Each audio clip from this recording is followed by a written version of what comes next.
পাঁচ শ্রেণীর মানুষ হাদিস থেকে পাওয়া যায় এই শাবানের রাতেও মাপ পাবে না, মধ্যরাতেও মাফ হবে না, শবে বরাতেও পাঁচ শ্রেণীর মানুষ মাপ পাবে না, কদরের রাতেও পাঁচ শ্রেণীর মানুষের মাফ হয় না।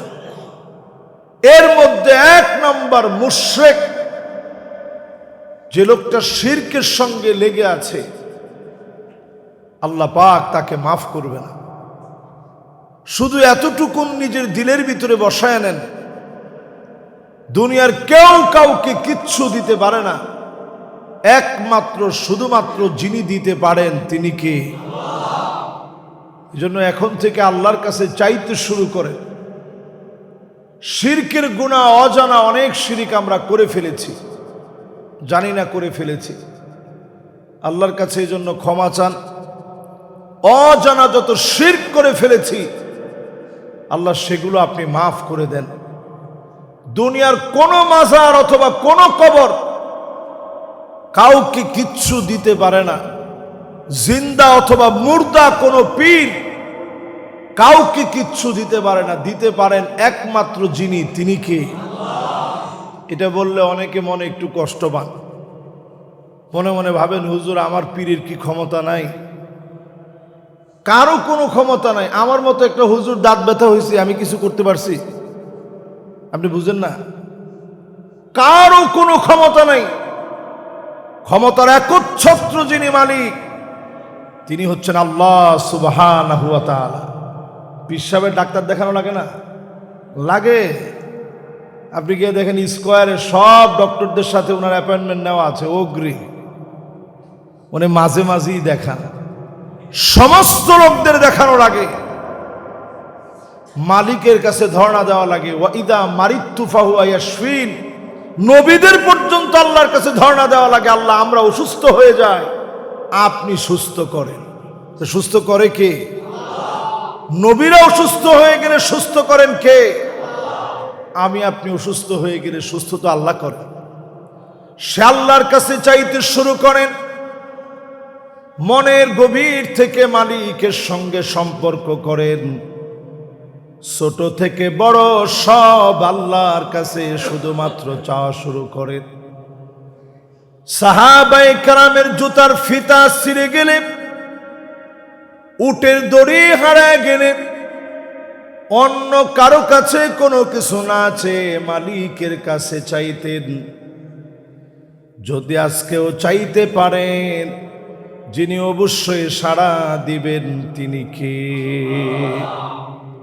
এবার নবীজির ছোট্ট একটা দোয়া শোনাই। নবীজি কি দোয়াগুলো পড়তেন, আবু বকর রাদিয়াল্লাহু তাআলা আনহু কেমন দোয়া করতেন। কেউ যদি আবু বকর রাদিয়াল্লাহু তাআলা আনহুর সামনে প্রশংসা করতেন যে আপনি আমাদের এত শ্রেষ্ঠ সম্মানিত খলিফা, এত দাম আপনার, আবু বকর রাদিয়াল্লাহু তাআলা আনহু গোপনে গিয়ে কাঁদতেন আর বলতেন, আল্লাহুম্মা লা তুআখিযনি বিমা ইয়াকুলুন, ও মালিক আপনি আবু বকরকে ধরবেন না, মানুষ আমার ব্যাপারে যা বলেছে এ বিষয়গুলা নিয়ে আমাকে পাকড়াও করবেন না। ওয়াজআলনি খায়রাম মিম্মা ইয়াযুন্নুন, মানুষের ধারণার চাইতে আমারে সেরা বানায় দেন। ওয়াগফিরলি মা লা ইয়ালামুন, আমি আবু বকরের গোপন যত বিষয় আছে, যে গোপন বিষয়গুলা দুনিয়ার কেউ জানে না, আল্লাহ মেহেরবানি করে আমি আবু বকরের গোপন বিষয়গুলা মাফ করে দেন। আল্লাহর কাছে নিজেকে এত ছোট করে তুলে ধরতেন। নবীজি আমার শিখায় গেলেন দোয়া করব, আল্লাহুম্মা ইন্নী আবদুক, আয় আল্লাহ আমি তোমার গোলাম, ওয়াবনু আবিদিক, গোলামের ঘরের গোলাম, ওয়াবনু আমাতিক, আমার মা তোমার বান্দি, নাসিয়াতি বিয়াদিক, আমার চুলের গুচ্ছ আপনার হাতের মুঠোর ভিতরে, মাদিন ফিয়া হুকমুক, আদলুন ফিয়া কদাউক, সিদ্ধান্ত সব আপনারটা চূড়ান্ত হবে। এত কিছু নবীজি আল্লাহর কাছে বলে এরপরে দোয়া করতেন। সমস্ত নবীরা দোয়া করা মাত্র যিনি কবুল করে নিতেন তিনি কে? নবীজি দোয়ার ভিতরে চাইতেন আল্লাহ আমার উম্মত গুলারে ভালো রাখেন। বেশিরভাগ দোয়ার ভিতরে চাইতেন আল্লাহুম্মা উম্মতি, ও আল্লাহ আমার উম্মত। তেমন কোনো কিছু নবীজি আল্লাহর কাছে বলেন নাই যে আল্লাহ ভালো খাবার দেন, ভালো পোশাক দেন। নবীজি কখনো এরকম দোয়া করে নাই। যত দোয়া পাওয়া যায় এরকম দোয়া পাওয়া যায় না যে আল্লাহ একটু ভালো খাবার দিন, ভালো পোশাক দিন। এরকম দোয়া নবীজি করেন নাই। সব সময় দোয়া করতে গিয়ে উম্মতের জন্য দোয়া করছেন। নবীজি আমাদেরকে আশার আলো দেখিয়ে গিয়েছেন এবং নবীজি বলছেন ফাহিয়া না ইলাতুন ইনশাআল্লাহ। সেদিন আমার উম্মত ওই যে দুনিয়ার জীবনে আল্লাহর কাছে কিছুই চাই নাই, শুধু তায়েফের ময়দানে তিনবার নবীজি জ্ঞান হারায় ফেলছে। এরপরেও নবীজি বদদোয়া করেন নাই, বলেন নাই আল্লাহ তুমি কাফেরদেরকে শেষ করে দাও। নবীজি আল্লাহর কাছে হেদায়েত চাইলেন। তিনবার জ্ঞান হারায়ও নবীজি হেদায়েত চাইলেন যে আল্লাহ এই মানুষগুলো একদিন হেদায়েতের উপরে আসবে। নবীজি আমার হেদায়েত কামনা করলেন। সিজদায় পড়ে পড়ে শুধু হেদায়েত চাইলেন। তিনবার মাথা উঠাতে গিয়ে কাফেররা আঘাত করেছে। নবীজি জ্ঞান হারায় ফেলছেন। এই দিনের দাওয়াত দিতে গিয়ে আবদুন ওয়া হুররুন, একজন স্বাধীন আর একজন পরাধীন ব্যক্তিকে নিয়ে দিনের দাওয়াত শুরু করলেন।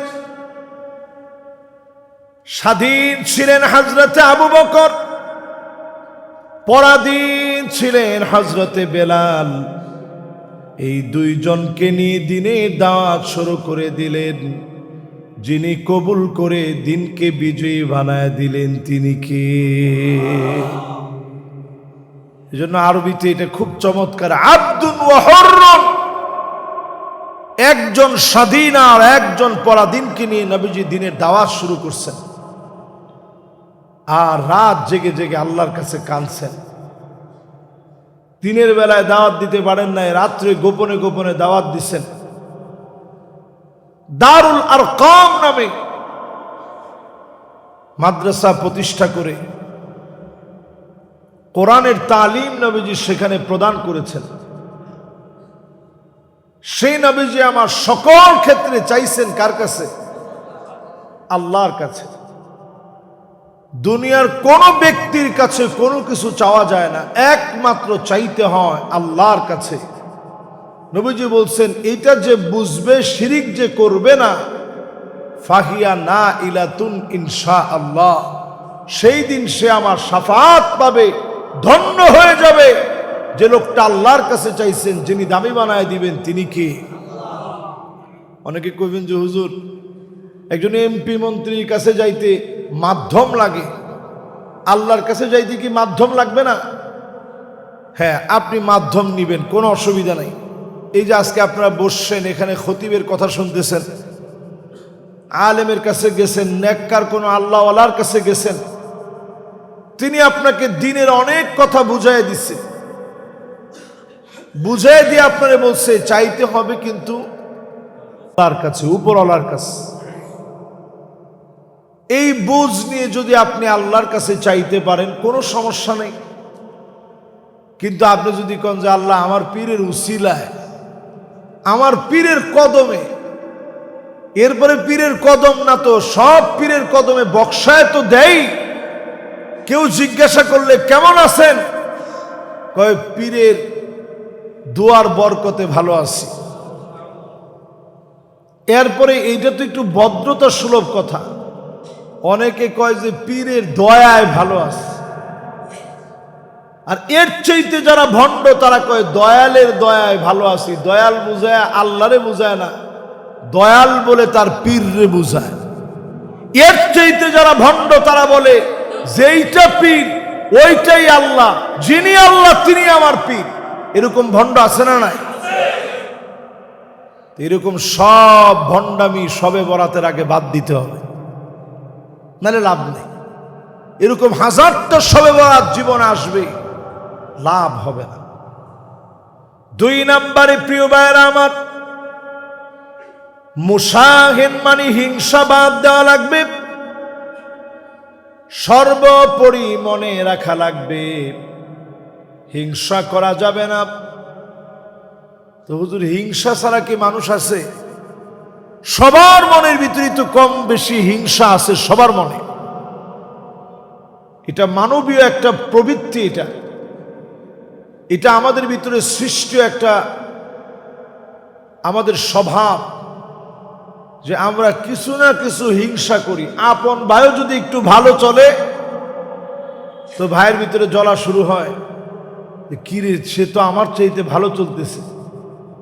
এরকম হিংসা আমাদের সমাজে আছে না নাই? তো এই হিংসা থেকে বাঁচার উপায় কি? আপনি দোয়া করবেন, আল্লাহ আমার ভাইরা আপনি দিছেন, আরো দেন। লগে আপনারা দেন, এটা আর কইতে হইব না, লগে আপনারা দেন।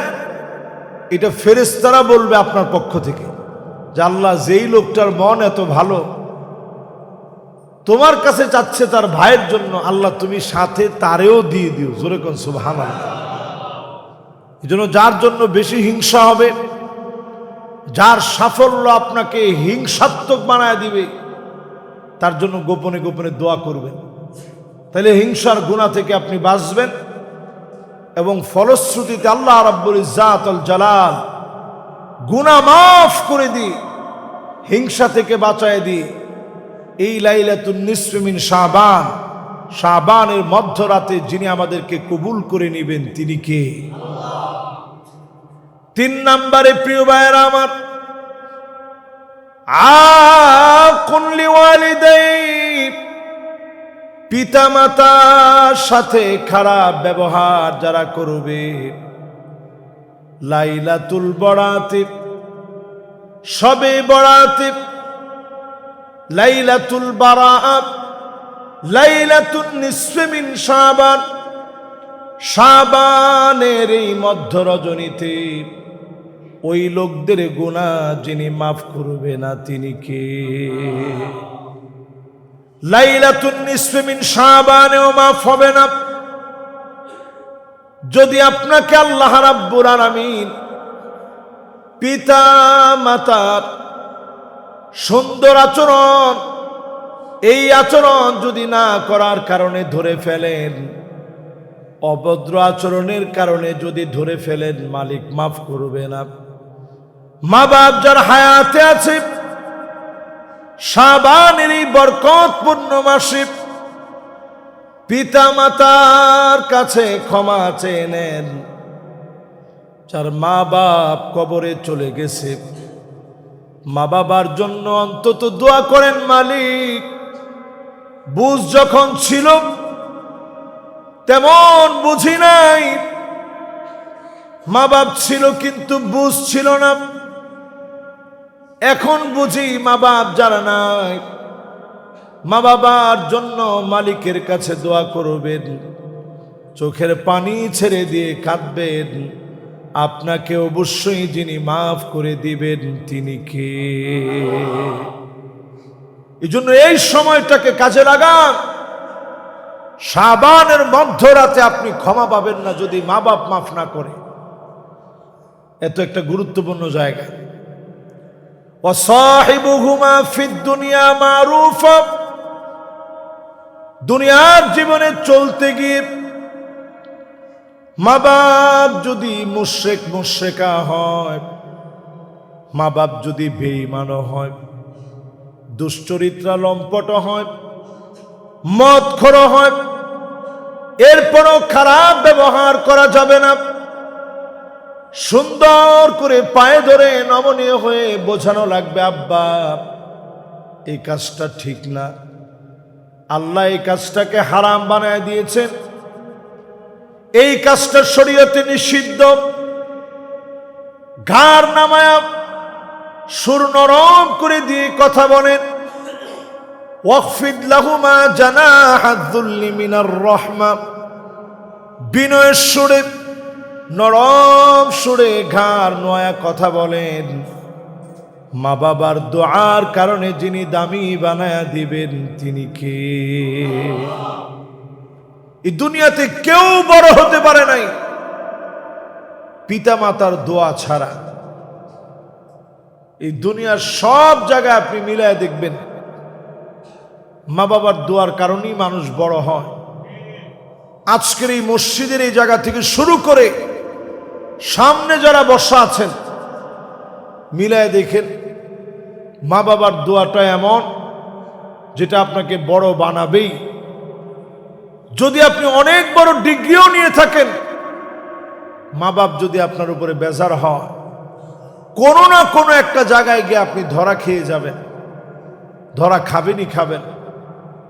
এজন্য পিতা মাতা যাদের হায়াতে আছে ফোন দিয়ে হলেও দেশের বাড়িতে বলবেন, মা শাবান মাস চলে আসছে, এই তো রমজান আসছে বলে এই শাবানের এই বরকতপূর্ণ সময়ে আপনি আমারে ক্ষমা করে দিন। এরকম যদি ক্ষমা চেয়ে নেন, হতে পারে আপনাকে যিনি মাফ করে দিবেন তিনি কে? এরপরে এই শাবান মাসে আল্লাহ পাক মাফ করবে না ওই লোকটাকে, জালেম, প্রতিনিয়ত মানুষের উপরে যে জুলুম করবে, জালেমকারীকে শাবানের মধ্য রাতেও যিনি মাফ করে না তিনি কি? আরেকটা লোককে আল্লাহ রাব্বুল আলামিন শাবানের এই মধ্যরাতে মাফ করে না। পঞ্চম নম্বরে মুদমিনুল খামর, যে লোকটা প্রতিনিয়ত নেশাজাত দ্রব্যাদির সঙ্গে জড়িত, যে নেশাজাত দ্রব্যাদি হেরোইন, আফিম, ম্যারিজুয়ানা, ইয়াবা, ফেন্সিডিল, প্যাথেডিন সহ এ জাতীয় যত নেশাজাত দ্রব্যাদি আছে, এগুলো যে লোকটা মাঝে মাঝেই পান করে,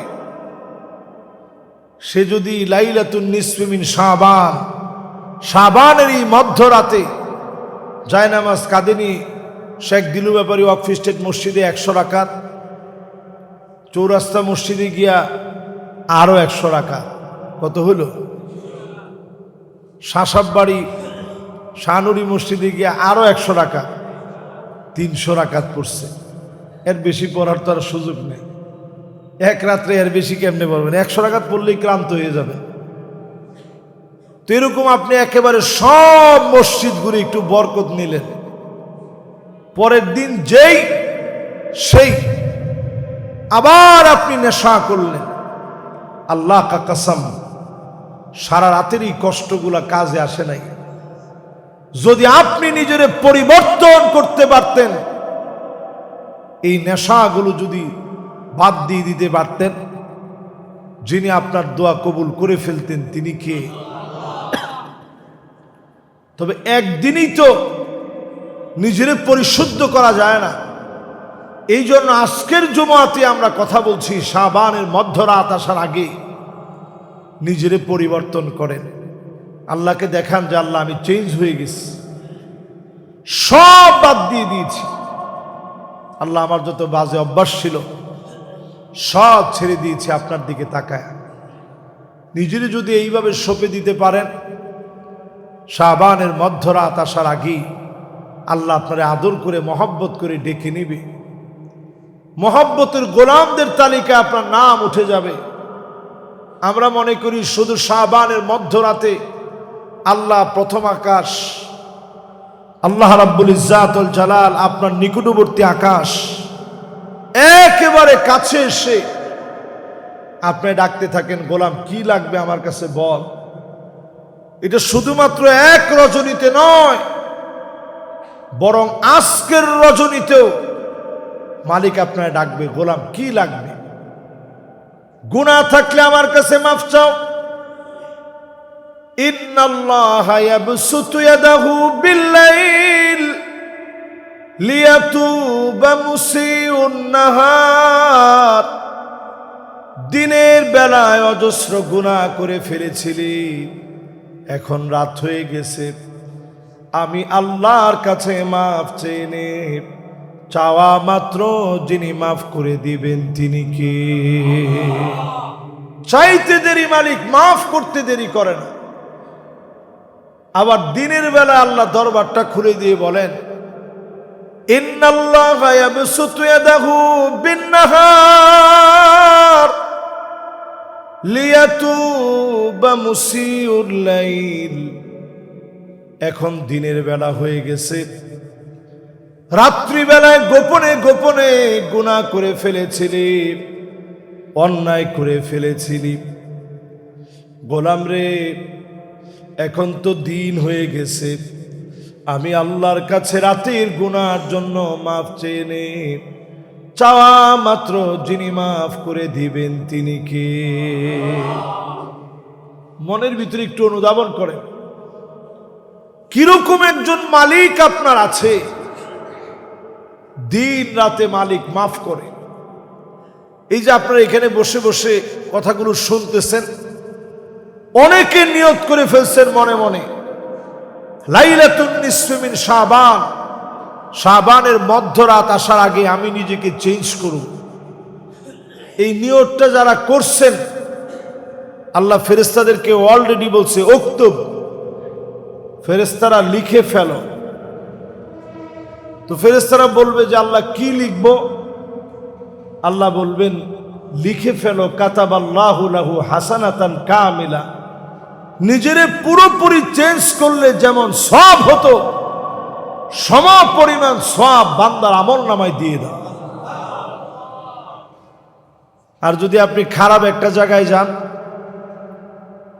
আল্লাহ পাক বলবে, বান্দা এখনো লিখো না, আমার বান্দা আসছে ঠিক, চলে যাবে এখনই। এরপরে যদি চলে নাও যান,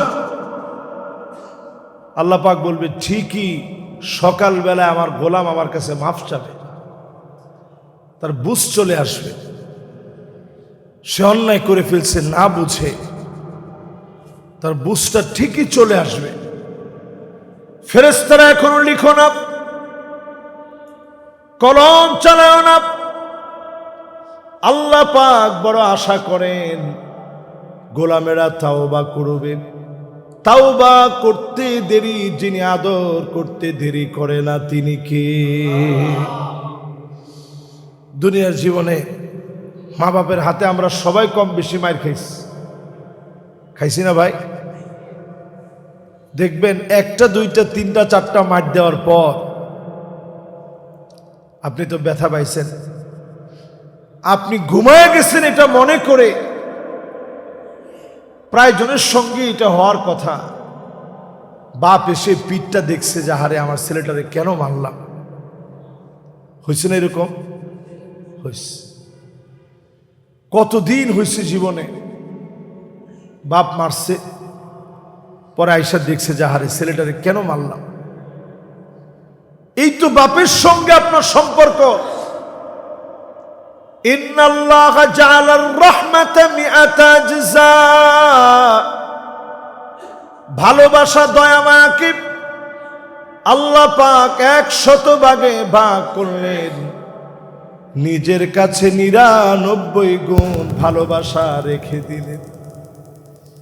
1 গুণ ভালোবাসা আল্লাহ রাব্বুল আলামিন 1 ভাগ ভালোবাসা কুল কায়নাতের ভিতরে সবাইকে দিলেন। এই 1 ভাগের কারণে বাপ যদি সন্তানকে এই পরিমাণ ভালোবাসে, মা যদি সন্তানের জন্য নির্ঘুম রাত কাটাতে পারে, আমার আল্লাহ 99 গুণ ভালোবাসা এই দুনিয়ার কাউকে দেন নাই, আল্লাহর কাছে রেখে দিয়েছেন। আপনার নিজের জীবনের চাইতেও যিনি আপনারে বেশি ভালোবাসেন তিনি আমার আল্লাহ। নিজের জীবনের চাইতে আগুনে দিলে আপনার কাছে যে কষ্ট লাগবে, এর চাইতে আমার মালিকের বেশি কষ্ট লাগবে। এত বেশি আমার মালিক আপনাকে আমাকে মহব্বত করে। এত বেশি মালিক আপনাকে আমাকে ভালোবাসে, এত বেশি মালিক আপনাকে আমাকে পছন্দ করে। নিজেরে কত পছন্দ করে একটু চিন্তা করেন, আপনার নিজেরই নিজে প্রশ্ন করেন। মালিকের সাথে কত গোপন কথা হয়, দুনিয়ার কেউ জানে না, শুধু আমার মালিক জানে। আল্লাহর সঙ্গে এই সম্পর্ক যেন আমরা গড়তে পারি। লাইলাতুন নিসফি মিন শাবান, শাবানের মধ্যরাত আসার আগে শিরিক যেন ছেড়ে দেই, হিংসা যেন ছেড়ে দেই, জুলম যেন ছেড়ে দেই, আর পিতামাতার সাথে অবাধ্যাচারণ যেন ছেড়ে দেই।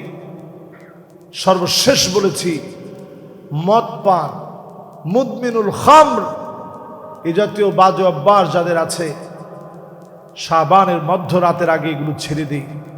আল্লাহর কাছে আমরা কামনা করি এই মুবারক মসজিদে বরকতপূর্ণ সময় আজকে যারা শুনলাম, প্রত্যেকের দিলটা যেন আল্লাহ তাআলা পরিবর্তন করে দেন। পড়ে না আমিন।